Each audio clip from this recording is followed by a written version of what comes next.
Mendoj që duhet që mos me ima thellë në historinë, për shkak se unë nuk jam edhe historian.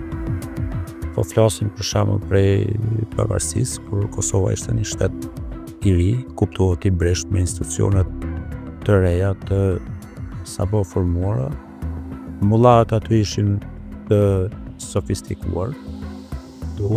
Paraprakisht kishin propaganduar për një shtet të bresht, për mos besim në institucione, për mos besim në rregulla demokratike, për mos besim në kushtetutën shtetërore. Prandaj kishin organizuar edhe një demonstratë masive pas pavarësisë, ku e sulmonin rendin demokratik, ku kërkonin që të ndryshohen rregullat e sjelljes njerëzve, qoftë drejta për mbulesë, qoftë drejta për shkollim në kuptimin fetar e të tjerë.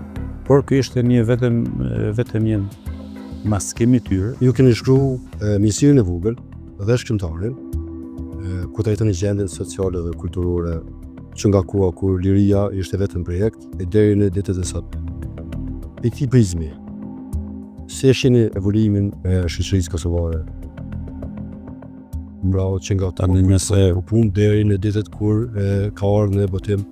Kur flasim për Misirin e vogël, domethënë flasim për vitet para luftës, gjatë luftës dhe pas luftës, është një periudhë krejt tjetër ku ne kishim një situatë interesante, të mirë, vështirë kuptohet, ku ne veç kishim fituar lirinë edhe po krijonim shtetin gradualisht.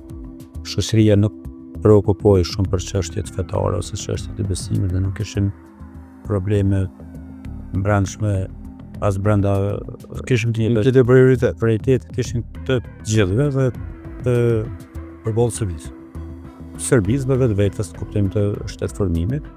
Pastaj me krijimin e shtetit të Kosovës fillojnë situatat të tjera ku hyn loj çështja e besimit fetar.